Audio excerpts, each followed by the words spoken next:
Novel سرور عشق میرا، تحریر ہما قریشی، قسط نمبر 16۔ پلیز کھولو مجھے۔ گھپ اندھیرے کمرے میں کرسی پر رسیوں سے بندھا بیٹھا وہ نوجوان لڑکا مسلسل التجائیں کر رہا تھا۔ وہ گزشتہ 2 روز سے وہاں بھوکا پیاسا کیا تھا۔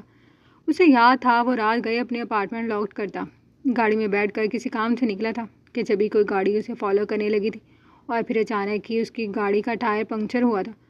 رات کی سیاہ تاریکی میں سڑک پر گھسٹ کر ٹھہرتی گاڑی پر پیچھے سے نقاب پوش لوگوں نے ہلہ بول دیا تھا۔ ان باڈی بلڈر ٹائپ کے مردوں کے پاس جدید بندوقیں تھیں۔ جبھی ان میں سے ایک شخص نے اس کے چہرے پر کلوروفارم میں ڈوبا کپڑا رکھ دیا تھا اور وہ بے ہوش ہو گیا تھا۔ جب آنکھ کھلی تو خود کو اس اندھیرے کمرے میں قید پایا تھا۔ 2 دن ہو گئے تھے، اب تو چیخ چیخ کر بھی حلق سوکھ گیا تھا، مگر وہاں کوئی نہیں تھا جس نے اس کی بات کا جواب دینا ضروری سمجھا ہو۔ کوئی ہے؟ وہ ایک بار پھر پوری قوت سے چیخا تھا۔ جبھی اس اندھیرے گھپ کمرے میں روشنی سی نمودار ہوئی تھی، اس نے فوری آنکھیں میچ لی تھیں۔ وہ روشنی آنکھوں میں چبھتی محسوس ہوئی تھی۔ کمرے میں داخل ہوتا ہوئے ہولا اب قدم قدم اٹھاتا اس کے نزدیک آ رہا تھا۔ کون ہو تم؟ اور مجھے یہاں کیوں قید کر رکھا ہے؟ ہلکی روشنی میں وہ چہرہ دیکھنے سے تو قاصر تھا، مگر مقابل کی سفید رنگ پینٹ کوٹ اس اندھیرے میں ہی واضح جگمگ کر رہا تھا۔ بہت شوق ہے نا تمہیں دوسروں کی عزت پر ہاتھ ڈالنے کا؟ اس قدر سرد لہجے پر مقابل کی ریڑھ کی ہڈی میں سنسناہٹ سی ہوئی تھی۔ کون ہو تم؟ وہ خوفزدہ لہجے میں صرف ساریہ گویا ہوا۔ خاموش، سوال نہ کرو۔ بیرونی حصے سے گرجدار آواز ابھری تھی اور اس کی سٹی گم ہو گئی تھی۔ اب جو کوئی بھی ہیں پلیز مجھے جانے دے۔ وہ فوری منت سماجتوں پر اترا۔ ضرور، مگر کچھ پرانے حساب برابر کرنے کے بعد۔ محب نے کہتے ساتھ ہی 2 زبردست قسم کے تھپڑ اس کے گال پر جڑ دیے تھے، ساتھ ہی اس کو بالوں سے پکڑ کر جھنجھوڑ ڈالا تھا۔ وہ لڑکی میری بیوی ہے، میری عزت ہے۔ خبردار جو آئندہ میری بیوی کی طرف آنکھ اٹھا کر بھی دیکھا، یہ آنکھیں نکال دوں گا، سمجھے؟ اس کا جبڑا سخت ہاتھوں کی گرفت میں لیے وہ اچھے سے اس پر ہاتھ صاف کرتا، اپنے ماتحت کو 2 روز بعد سمجھا بجھا کر آزاد کرنے کی تاکید کرتا وہاں سے نکل آیا تھا۔ اب اس کا رخ جہادادہ شانے کی جانب تھا، جہاں اس کی زندگی اور گرینڈ پا اس کے منتظر تھے۔ آج کا دن خود میں بے پناہ جاذبیت لے کر طلوع ہوا تھا۔ جمعے کے مبارک دن میں نماز جمعہ کے بعد علاقے کی مسجد میں جہاں آرا کا نکاح طے پایا تھا، سبتین منہ لٹکائے بلایا سا ادھر سے ادھر گھوم رہا تھا۔ موقع اور دن کی مناسبت سے سفید رنگ شلوار سوٹ میں ملبوس، چہرے پر ہر درجہ سنجیدگی سے جائے وہ باقی کے تمام معاملات دیکھ رہا تھا۔ سبتین وہ جو لان میں کھڑا سفید رنگ سوٹ میں چادر میں چھپی جہاں آرا کو مسجد جانے کے لیے گاڑی میں بیٹھتا دیکھ رہا تھا، ابصار صاحب کی تیز آواز پر چونکا۔ جی نا نبو؟ وہ فوراً متوجہ ہوا۔ آج چہرے یا لہجے میں شرارت ڈھونڈنے سے بھی نہیں مل رہی تھی۔ مسجد نہیں جانا کیا؟ انہوں نے آئیبرو اٹھائے۔ کیا میرا جانا ضروری ہے؟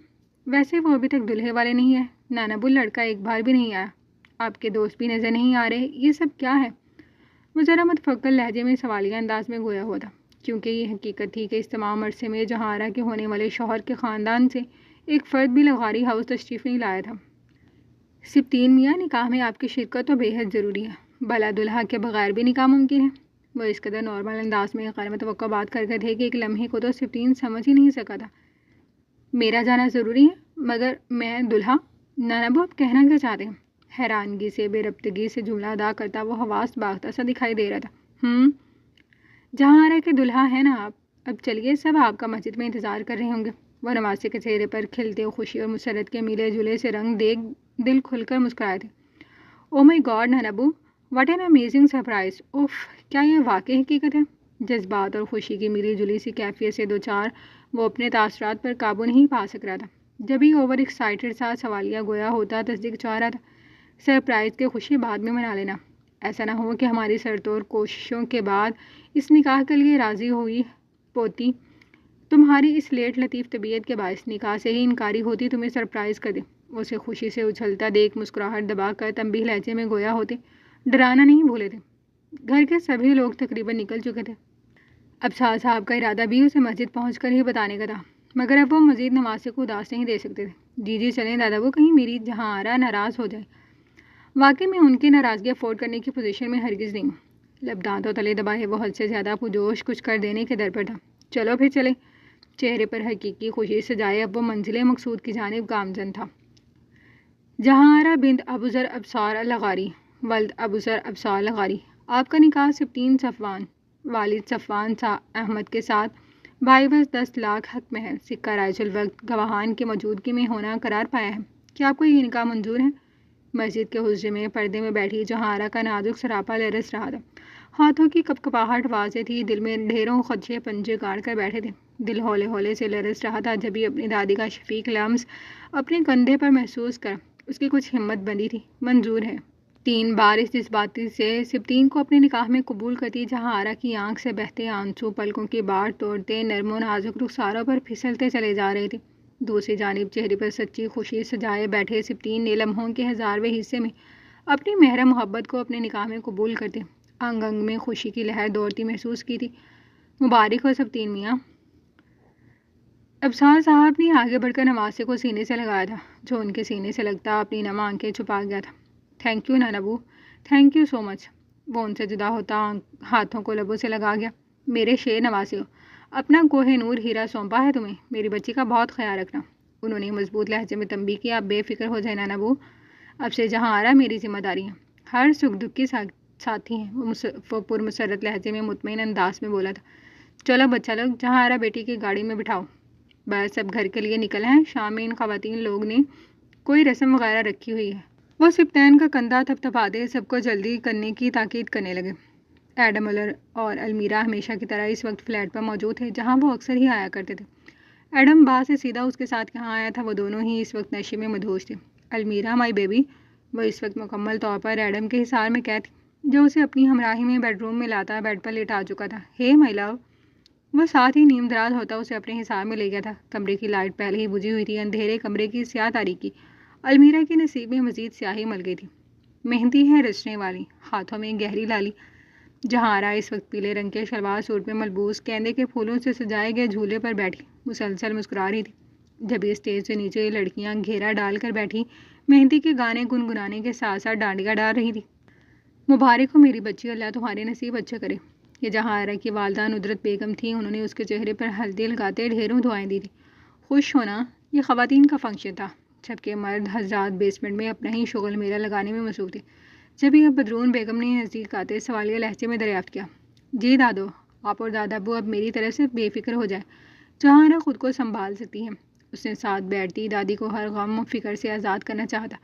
اب بس تمہیں سبطین کے ساتھ رخصت کر دیں تو ہم بھی سکون کا سانس لیں گے، وہ رنجیدگی سے بولی تھی جبھی اس کی ساس پلس پھپھی رسم حنا کرنے کے لیے اسٹیج پر آئی تھی۔ سنم کی رسم بھی ساتھ ساتھ ہی ہو رہی تھی۔ یہ فنکشن کافی دیر تک چلتا رہا تھا جبھی جہاں آرا نے اپنے کمرے میں جانے کی کیونکہ لڑکیاں ابھی بھی ڈانس کرنے میں مصروف تھیں۔ تحسین بیٹا جاؤ، آپی کا ان کے کمرے تک لے جاؤ۔ انہوں نے اپنی نواسی کو آواز لگائی۔ آپی یا بھابھی، وہ ذرا شرارت سے گویا ہوئی تو جہاں آرا اس خوبصورت طرز تخاطب پر جھیم کر مسکرائی تھی اور ساتھ ہی قدم لڑکیوں کی ہمراہی میں اپنے کمرے کی جانب بڑھائے تھے۔ بس بچے تم جاؤ، اب میں خود چلی جاؤں گی۔ وہ جو اپنے کمرے کی جانب جا رہی تھی کہ راستے میں ہی اپنے تایا عبدالکبیر کا کمرہ دیکھ قدم خود بخود ٹھہر گئے تھے۔ مگر آپی، نانو نے کہا ہے کہ آپ کو روم میں چھوڑ کر جاؤں، اس نے نرم خوئی سے کہا۔ بس جاؤ، میں چلی جاؤں گی۔ وہ جہاں آرا کے انکار پر روک کے آپی کہتی گھر کے بیرونی حصے کی جانب بڑھ گئی تھی جبکہ جہاں آرا ایک تعاسفی سانس خارج کرتی دھیرے دھیرے قدم اٹھاتی اپنے تایا کے کمرے کی جانب بڑھی تھی جو نیم تاریکی میں ڈوبا ہوا تھا۔ میں آ جاؤں تایا ابو؟ اس نے دروازے پر دستک دیتے اجازت چاہی۔ وہ جو اپنی بیوی کی تصویر کا فریم ہاتھ میں لیے بیٹھے تھے جہاں آرا کی آواز پر تیزی سے چہرہ پونچھتے سیدھے ہو کر بیٹھے۔ آ جاؤ بچے۔ وہ اجازت ملنے پر کمرے میں داخل ہوتی ساتھ ہی دیوار پر ہاتھ مارتی ساری روشنیاں جلا چکی تھی۔ بہت پیاری لگ رہی ہے ہماری بیٹی تو، انہوں نے مائیوں کی دلہن بنی جہاں آرا کو دیکھ بمشکل لفظ ادا کیے تھے۔ اور ان کے بیٹے کی منگ تھی، وہ کتنے ہی سال اسے اپنی بہو کے روپ میں دیکھتے رہے تھے۔ مگر میں آپ سے ناراض ہوں۔ وہ قدم قدم چلتی قریب چلی آئی تھی، ساتھ ہی جگہ بنا کر پاس بیٹھ بھی گئی تھی۔ کیوں بھائی، ہماری بیٹی ہم سے کیوں ناراض ہے؟ انہوں نے ذرا حیرت کا اظہار کیا تھا۔ کیوں کیا آپ نے مجھے ایک بار بھی سینے سے لگا کر دعا نہیں دی؟ اس نے نروٹھے پن سے شکوہ کیا تھا۔ میرا بیٹا، میری ساری دعائیں اب بچوں کے لیے ہیں۔ انہوں نے ساتھ بیٹھی جہاں آرا کو کندھے سے لگاتے دعائیں دیتے کتنے ہی آنسو سینے میں اتارے تھے۔ خوش ہونا میرا بیٹا، وہ کسی خدشے کے تحت بولے تھے۔ اتنا تو وہ جانتے تھے کہ سبطین سے نکاح اس کی مرضی سے ہو رہا تھا۔ جی بہت خوش ہوں، اس نے یوں ہی چہرہ اٹھا کر مسکرا کر کہا تھا۔ بیٹا، اپنے تایا ابو کو معاف کر دو، ہماری غلطی کی وجہ سے تمہاری زندگی کے اتنے قیمتی سال برباد ہو گئے۔ اس بار وہ ندامت سے چول لہجے میں گویا ہوئے جہاں آرا فوراً سے سیدھی ہوئی تھی۔ یہ کیسی باتیں کر رہے ہیں اب تایا ابو، اس میں آپ کی تو کوئی غلطی نہیں ہے، یہ سب قسمت کا لکھا تھا۔ اگر مجھے کسی سے شکوہ تھا تو وہ صرف دادا ابو تھے، کیونکہ انہوں نے ہمیشہ خاندان حسب نسب کو اول رکھا۔ اگر وہ سالوں پہلے آدم کے پاؤں میں اس بے نام رشتے کی زنجیر نہ ڈالتے تو شاید آج حالات مختلف ہوتے۔ وہ یوں بغاوت پر نہ اترتے کوئی جہاں آرا آدم لغاری کے انتظار میں بوڑھی نہ ہو رہی ہوتی، اس نے جھٹ ان کے جڑے ہوئے ہاتھ تھام کر انہیں باز رکھا تھا۔ چنم آنکھوں سے خاموش بیٹھے تھے، کہنے کو اب کچھ باقی نہیں رہا تھا۔ سبطین کے ساتھ یہ رشتہ تمہاری مرضی سے ہو رہا ہے نا؟ انہوں نے ایک بار پھر تصدیق چاہتی، جی تایا جان، سبطین کو میں نے اپنی مرضی سے اپنی زندگی میں شامل کیا ہے۔ میں جانتی ہوں تھوڑا جذباتی ہے، مگر مجھے پورا یقین ہے کہ میرا انتخاب غلط نہیں ہوگا۔ اس کے لہجے میں ایک مان سا تھا۔ خوش رہو میری بچی، اللہ تمہیں ڈھیروں خوشیاں نصیب کرے۔ اس کے ماتھے پر پیار کرتے، ڈھیروں دعائیں دیتے، وہ بیٹے کی یاد میں بھی آنسو بہا رہے تھے۔ ان کے جھکے کندھے بھی اس قابل نہیں رہے تھے کہ وہ مزید کوئی بوجھ اٹھا دے۔ سراج صاحب کو پاکستان آئے 1 ہفتہ ہونے کو آیا تھا۔ ان کا یہ وقت اپنے پوتے اور بہو کی ہمراہی میں بہت اچھا گزرا تھا۔ بظاہر تو سب ٹھیک ٹھاک تھا، مگر اس روز کے بعد سے محب کے رویے میں ایک کھچاؤ سا آ گیا تھا۔ فلک نے اپنی صفائی دینے کی بہت کوشش کی، مگر سب بے سدھ ہی رہا۔ محب، وہ اس وقت بیڈ پر پاؤں پسار کر بیٹھا بڑے انہماک سے ٹائپنگ میں غرق تھا۔ جبیل ابتباتی فلک نزدیک آ کر بیٹھی تھی۔ جی کہیے، لہجے میں ہنوز اجنبیت قائم تھی۔ آپ مجھ سے اپنی ناراضگی کب ختم کریں گے؟ وہ زین صرف میرا اچھا دوست، اس کے لفظ لبوں میں ادھورے ہی رہ گئے تھے جب محب نے اسکرین سے نگاہ پھیر دیا۔ اسے شعلے گلتی نگاہوں سے گھورا تھا۔ اب وہ خاموشی سے اس کی جانب التجائیہ نگاہوں سے دیکھتی، لب چبا رہی تھی۔ میں نے آپ سے بارہا کہا ہے فلک، مجھے آپ کے منہ سے اس شخص کا ذکر سننا پسند نہیں ہے۔ پھر آپ کو میری بات سمجھ کیوں نہیں آتی؟ اس بار وہ ٹھنڈے مزاج کا شخص اپنے غصے سے قابو نہیں کر سکا تھا۔ اس کی گرےدار آواز میں تنبیہ محسوس کر فلک ذرا خوفزدہ سی پیچھے کو کھسکسی۔ محب کی پیشانی پر ناگواری کی شکنیں نمودار ہوئی تھیں۔ ایسے کیوں ریئیکٹ کر رہی ہیں آپ؟ میں نے ہاتھ اٹھایا ہے آپ پر، یا پھر کوئی ظلم کر دیا ہے؟ ایک لمحے میں اسے بازوں سے پکڑ کر اپنے نزدیک کرتا خفا سے لہجے میں سوالیہ بولا تھا۔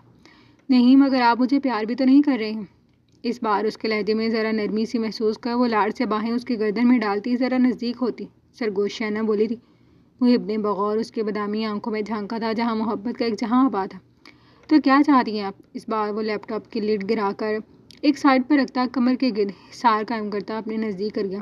وہ اب کھل کر مسکرائی تھی۔ میں بس اتنا چاہتی ہوں کہ آپ مجھ سے اپنی ناراضی ختم کر لیں۔